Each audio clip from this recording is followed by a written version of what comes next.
Glória a Deus de estarmos mais uma vez na casa do Senhor para louvar e engrandecer o nome dEle, porque Ele é digno de toda adoração, de todo louvor, de toda exaltação, e é maravilhoso podermos estarmos aqui. Glória a Deus por isso. Obrigada, irmãos. Abra sua Bíblia comigo em Hebreus.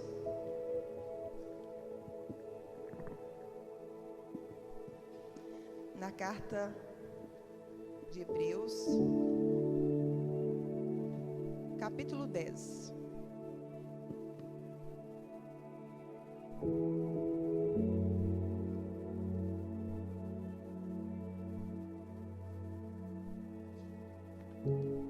A partir do verso 35.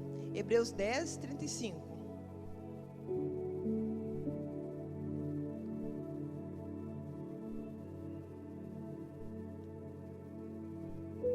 Amém? Todos encontraram? Glória a Deus. Diz assim a palavra do Senhor em Hebreus 10, a partir do verso 35. Não abandoneis, portanto, a vossa confiança, ela tem grande galardão. Com efeito, tendes necessidade de perseverança, para que, havendo feito a vontade de Deus, alcanceis a promessa. Porque ainda dentro de pouco tempo, aquele que vem virá e não tardará. Todavia, o meu justo viverá pela fé, e se retroceder, nele não se compraz a minha alma. Nós, porém, não somos dos que retrocedem para a perdição. Somos, entretanto, da fé para a conservação da alma. Vamos orar? Senhor Deus e Pai, nós agradecemos o Senhor pela Tua palavra, Deus. Pai, fala aos nossos corações, nos desperta, Senhor, conforme aquilo que o Senhor quer nos despertar nessa noite, Pai. Deus, que o Teu imenso amor possa penetrar no nosso coração para entendermos aquilo que o Senhor está nos falando nessa hora, Deus. Deus, no nome de Jesus, que cada pessoa que está nos ouvindo, aqui dentro do templo, em casa, pelas redes sociais, a nossa vizinhança, Senhor, seja alcançada pela Tua glória, alcançada pelo Teu poder, que a Tua palavra vá de encontro a cada coração nessa hora, Pai, e que haja, Pai amado, ali morada, e que haja, Pai amado, transformação de vida, através da Tua palavra, em nome de Cristo Jesus. Amém, queridos? Pode assentar no seu lugar. A carta de Hebreus é uma carta muito maravilhosa, né? Nós não sabemos ao certo quem foi que escreveu essa carta. Alguns pesquisadores dizem que foi Paulo, né? Mas muitos discordam dessa ideia. Algumas pessoas acham que foi Apolo, porque Apolo era um grande erudito, né? Era uma pessoa muito sábia. E tem algumas palavras que não batem bem com as cartas de Paulo. Então, por isso, alguns estudiosos acham que foi Apolo. Mas, na verdade, nós não sabemos quem foi que escreveu essa carta, mas nós sabemos mais ou menos o contexto que foi escrita essa carta. O contexto dessa carta, ela foi escrita aos judeus cristãos, aos hebreus, né, que tinham aceitado Jesus, e eles estavam vivendo uma tremenda perseguição. Naquela época ali, Jesus já havia partido para o Pai, ele já tinha saído e tinha ficado a promessa de que ele iria voltar. Mas aqueles irmãos estavam começando a perder a esperança, devido às muitas tribulações, devido às perseguições dos romanos sobre a igreja. Tinha ali um governante com o nome de Nero, que ele matava os cristãos. O apóstolo Paulo foi decapitado por ordem desse governante. Então a igreja inteira estava sofrendo uma grande perseguição. E ali, o escritor, vendo a situação da igreja ali em Jerusalém, ele escreve essa carta para encorajar aquele povo. Aquele povo estava pensando em retroceder, estava pensando em largar os ensinamentos de Cristo Jesus, que Cristo tinha deixado para eles, e queriam retroceder, queriam voltar às antigas práticas do judaísmo. Queria voltar a fazer ali a circuncisão, queria voltar a adorar o Senhor só no sábado, queria fazer aquelas coisas da lei. E aí, esse escritor, ele escreve essa carta demonstrando que nós devemos, que aquele povo deveria exercer a sua fé com confiança naquelas promessas que o Senhor havia deixado, que Jesus, Ele iria vir sim, Ele não iria tardar, o tempo certo do Senhor iria chegar.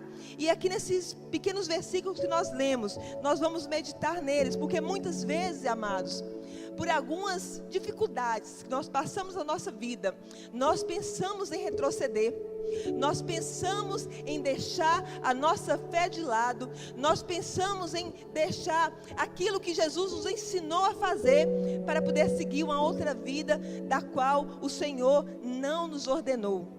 O Senhor, Ele é nosso sumo sacerdote, Ele é aquele que faz a mediação entre nós e nosso Deus, e Ele deixou promessas para nós, Ele deixou deveres também para nós cumprirmos, e nós devemos andarmos de acordo com a Tua palavra, nós não devemos retroceder. Muitas vezes nós olhamos para o Brasil, olhamos para a situação, e nós às vezes erramos, pecamos em dizer: não tem mais jeito para o Brasil, não tem mais jeito para a igreja brasileira, está todo mundo aí distorcendo a palavra.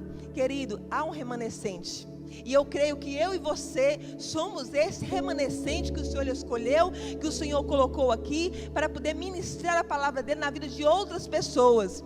Se o Senhor te convidou, se o Senhor te chamou para estar diante dele, é porque Ele crê que você é capaz de fazer aquilo que Ele te ordenou que fizesse. Então não é hora de retroceder, não é hora de voltar atrás. Os problemas vão vir sim, mas o Senhor Deus, Ele nos capacita a vencer a cada um deles, porque Ele é conosco e Ele não vai nos deixar. Aqui no versículo 36, diz assim: com efeito, tendes necessidade de perseverança. Nós, hoje, trazendo para os nossos dias, nós temos também a necessidade de perseverarmos, de mantermos firme na palavra do Senhor. Perseverança, eu fui pesquisar no dicionário o que é perseverança. Perseverança é ser constante, perseverança é permanecer, perseverança é continuar, perseverança é ficar, perseverança é conservar, perseverança é não desistir.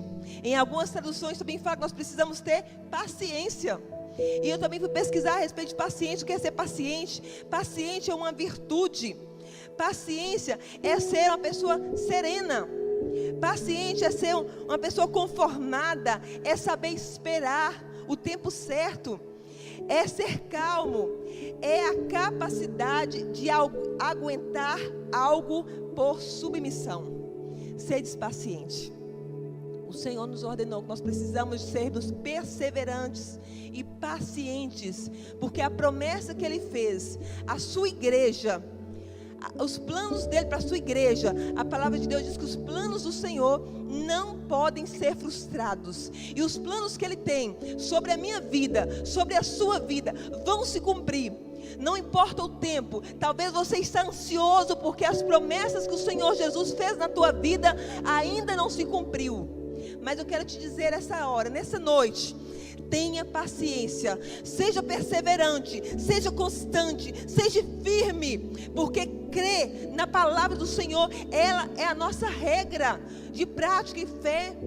Nós não podemos ter fé em outra coisa, nós temos que ter confiança no Senhor. Se Ele te prometeu, a tua palavra diz que Ele é fiel, e Ele não é homem para que minta, nem filho do homem para que mude de opinião. Nós podemos mudar de opinião muitas vezes. Eu falo assim: às vezes eu prometo alguma coisa para um irmão, vou fazer isso para você, mas depois eu mudo de opinião, porque às vezes eu tenho algum trabalho extra para poder fazer, mas o Senhor não. A palavra dele diz que Ele não é homem e nem filho do homem para mudar de opinião. O Senhor, Ele é imutável. O que é isso? Ele continua sendo o mesmo, hoje, sempre e eternamente. Então a Ele nós devemos confiar na sua palavra. A vida cristã, meu irmão, ela requer de cada um de nós que nós venhamos renunciar e nos esforçar para podermos mantermos a nossa vida cristã diante do Senhor.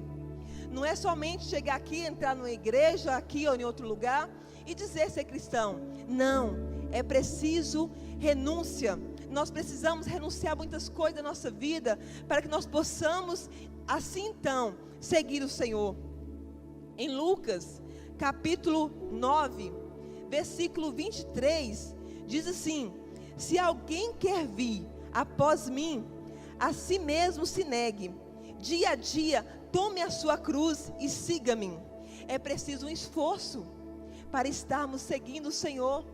É preciso que nós venhamos negar a nós mesmos. O que é negar a nós mesmos? Tem muitas coisas que nós temos vontade de fazer, mas nós não fazemos porque nós temos temor de Deus. Nós não fazemos porque nós sabemos que nós temos uma vida para prestar contas diante do Senhor. Então nós negamos a nossa própria vontade, para que a vontade de Deus se cumpra em nós. Porque quando nós aceitamos o Senhor Jesus, quando nós entregamos a nossa vida a Ele, nós dizemos que não vive mais nós, como o apóstolo Paulo diz, né? Mas Cristo vive em mim. Se Cristo vive em mim, se Cristo vive em você, nós devemos negar a nós mesmos e seguir ao nosso Redentor, porque Ele vive em nós. A nossa vontade não prevalece mais. Muitas vezes nós temos vontade até de pecar, mas por temor à palavra de Deus, por temor ao Senhor, nós não pecamos, porque nós temos um sumo sacerdote que está ao lado do Pai, advogando a nosso favor, e nós temos temor desse Deus maravilhoso. E o que é se esforçar? Esforçar é dar vigor, é encher de ânimo, é ter coragem, é algo estimulante, é ter estímulo. Então, quando nós nos esforçamos para estar diante do Senhor, nós estamos dando estímulo. O que diz em Mateus 11, 12?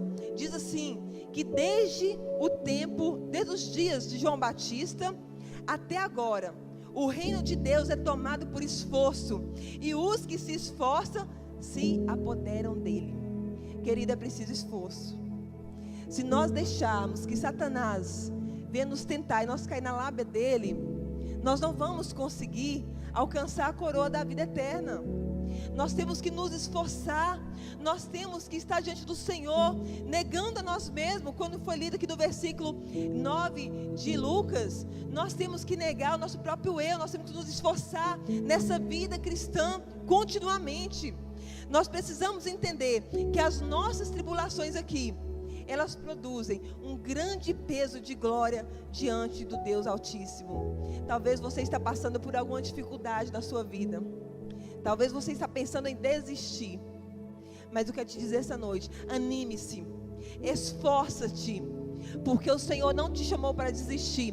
O Senhor te chamou para você avançar, para você ir à frente, para que as portas do inferno não venham prevalecer contra você, mas que você possa ir em contra as portas do inferno e ali esvaziar o inferno e povoar o céu. O Senhor te deu essa missão. Não é para você retroceder, não é para você voltar atrás, não é para você voltar às mesmas práticas do homem antigo. Não, é para você viver em novidade de vida. O Senhor, Ele abriu um novo e vivo caminho para cada um de nós passarmos e andarmos por Ele, porque Ele é quem nos capacita a isso, amados. Não é porque nós temos, não é porque nós somos bons demais, não.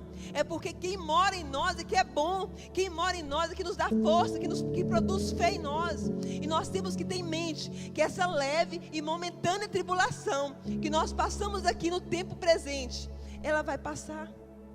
Ela vai passar e vai chegar o dia que nós podemos agradecer a Deus por essa tribulação, por esse momento de perseguição.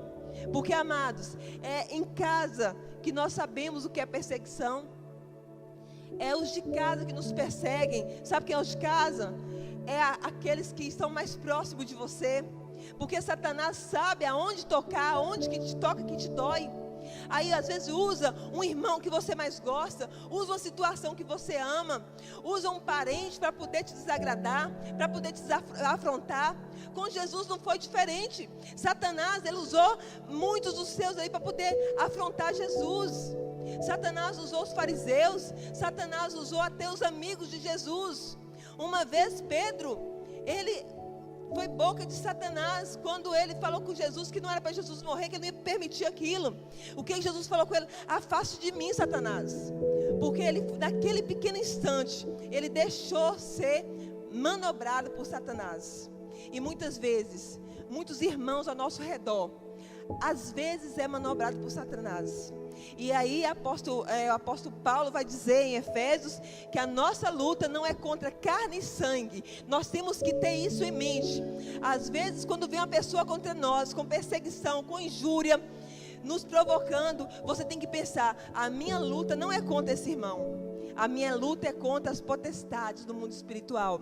E você deve então orar ao Senhor, pedir a Ele para poder abençoar aquele irmão, não amaldiçoar, porque a sua boca não foi feita para amaldiçoar, sua boca foi feita para abençoar. O justo, aquele que é justo, ele vive pela fé. Versículo 38 de Hebreus 10 diz assim: todavia o meu justo viverá pela fé, e se retroceder, nele não se compraz a minha alma. Antigamente a gente achava que viver pela fé era viver à custa dos outros, né? Às vezes fala assim: eu vivo pela fé. É uma pessoa que às vezes não tinha trabalho, que vivia de doação dos irmãos, né? Não, aqui quando o escritor de Hebreus diz que o justo viverá pela fé, ele está falando daquela pessoa que foi justificada por Cristo, aquela pessoa que tem a justificação de Cristo em si. Ela tem que viver pela fé, ela tem que crer nas promessas de Deus, ela tem que crer naquilo que o Senhor Jesus estipulou, naquilo que Deus falou, através de quê? Através da Santa Escritura, através da Bíblia Sagrada, que nós temos que confiar. E por viver em fé, nós não podemos desistir jamais. Olha só, as promessas de Deus para a nossa vida, ainda que pareça que estão demorando, elas vão se cumprir. Os hebreus ali já estavam desencorajados, porque eles tinham uma promessa. Eles viram Jesus subir. A palavra de Deus diz que mais de 500 pessoas viram esse evento, viram Jesus ser levado aos céus. E um anjo desceu e falou: esse mesmo Jesus que vocês viram subindo, ele vai descer. Só que os hebreus estavam achando que seria imediatamente, iria ser algo rápido. E eles estavam desencorajados, porque até aquele presente momento o rei Jesus ainda não tinha voltado, e as perseguições estavam continuando. Mas a palavra de Deus diz: é preciso ter fé. E fé é um dom do Espírito Santo de Deus. Lá em Coríntios, né? Eu acho que é 1 Coríntios 12, onde fala dos dons do Espírito Santo. Um dos dons é a fé. Se você está com a fé esmurecida, enfraquecida, peça ao Espírito Santo para renovar a sua fé. Peça a Ele para que Ele possa renovar a sua mente, para dar um impulso na sua fé, para que a sua fé fique robusta, que nada venha te esmurecer. Peça ao Senhor para que a sua fé seja aumentada.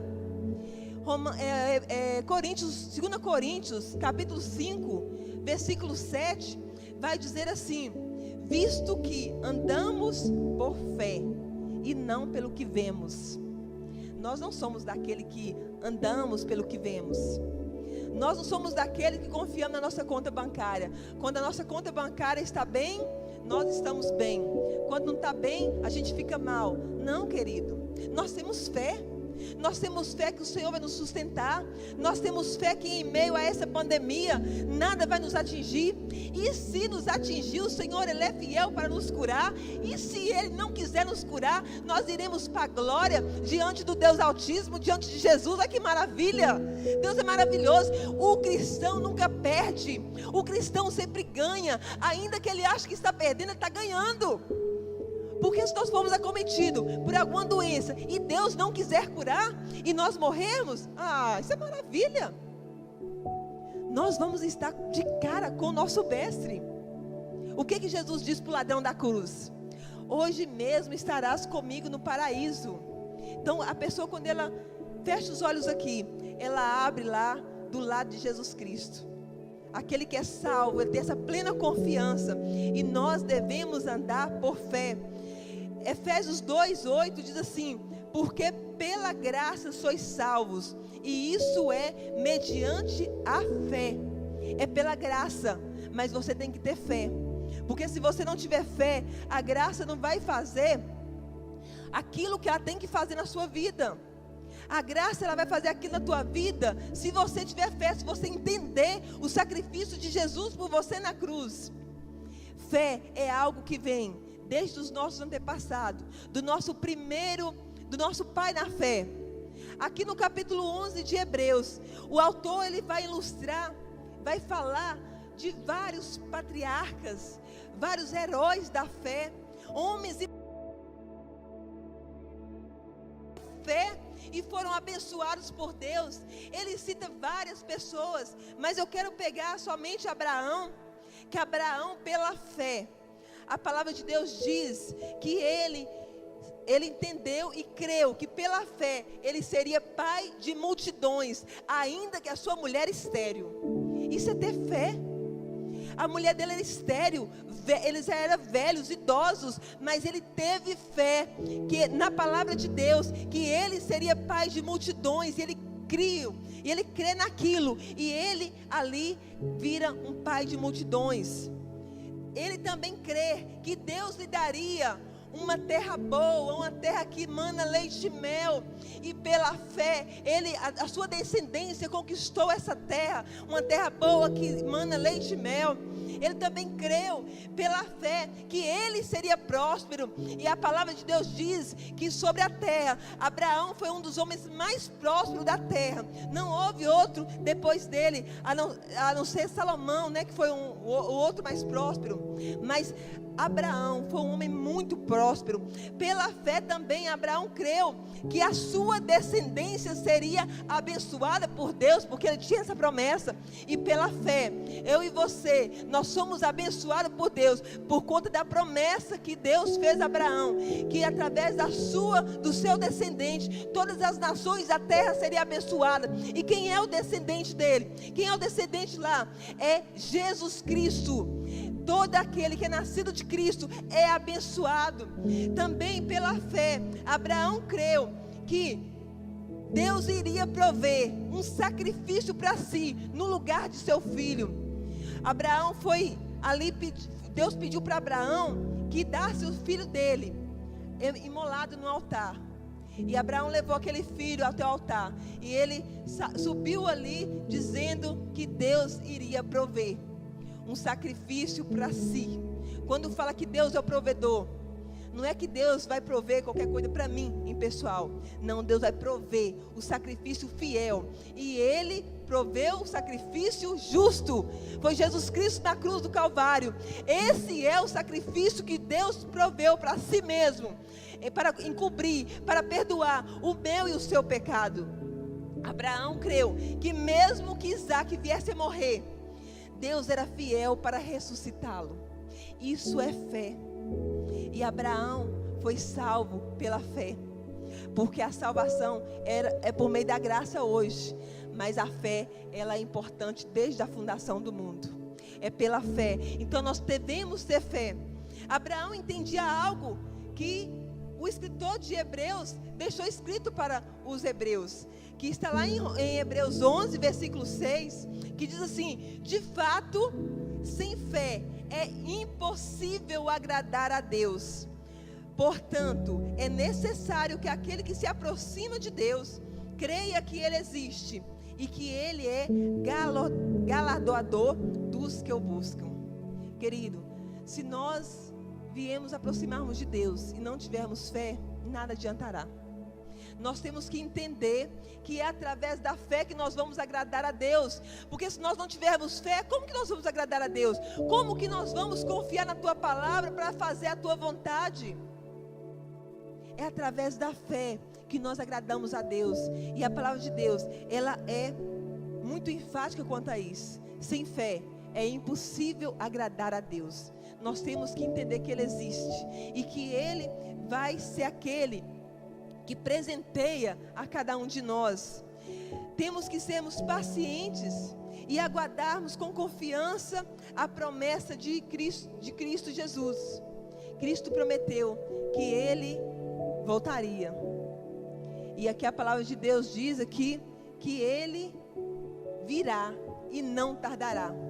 Muitas vezes nós escutamos, né, que Jesus vai voltar desde lá da nossa infância, e até hoje não aconteceu. E às vezes muitas pessoas que não têm a sua fé firmada na palavra começam a achar que não vai acontecer mais. Mas Tiago 5, capítulo 5, versículo 8 de Tiago, ele vai nos dizer assim, ó: sedes pacientes e fortalecei o vosso coração, pois a vinda do Senhor está próxima. Ei, a vinda do Senhor está próxima. Comece a ter essa expectativa no seu coração, meu irmão. Comece a ter essa expectativa que em breve, muito em breve, vai acontecer. Talvez o breve de Jesus não é o breve meu, não é o breve seu.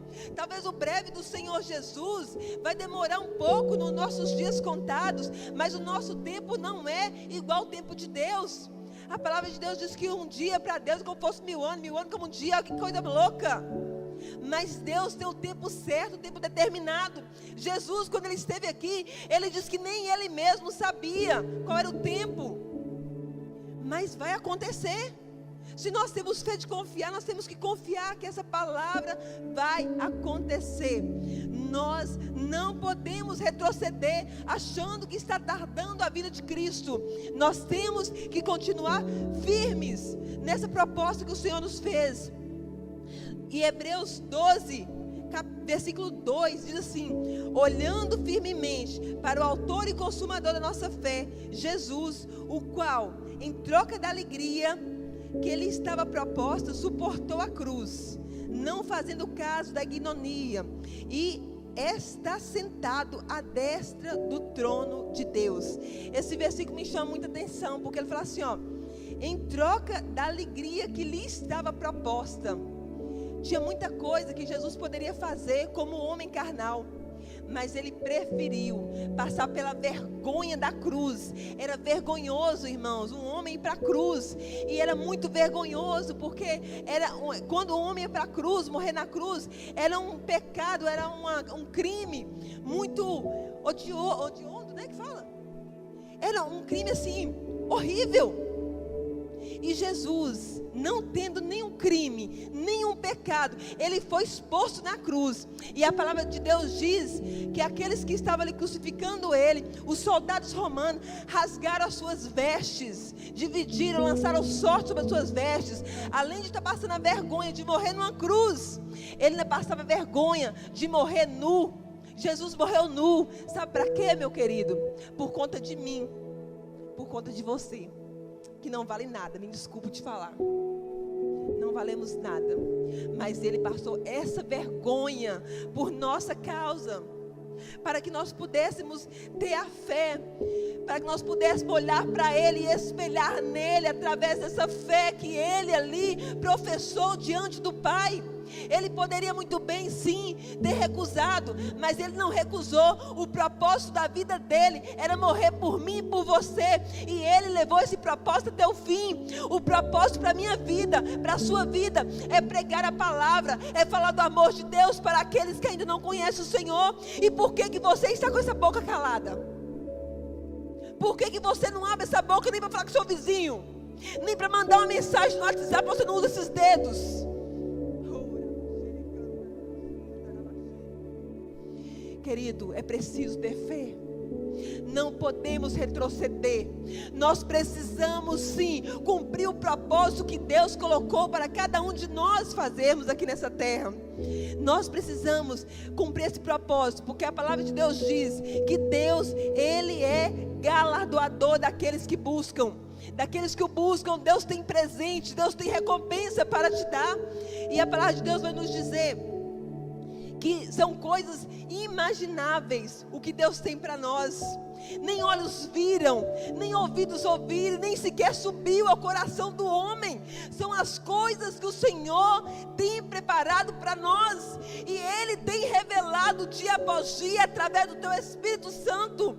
Tem coisas maravilhosas, querido, preparada para mim e para você, mas nós temos que permanecer, nós temos que perseverar, nós temos que ser firmes. Nós não podemos abandonar a fé em Cristo Jesus, nós não podemos voltar às práticas do homem velho, do homem antigo. Não, nós precisamos continuar olhando para o autor e consumador da nossa fé, que se chama Jesus Cristo de Nazaré, aquele que entregou a sua vida por você e por mim. Nós precisamos olhar para Ele. Ele teve fé, Ele não saiu do propósito de Deus, Ele continuou até a morte de cruz.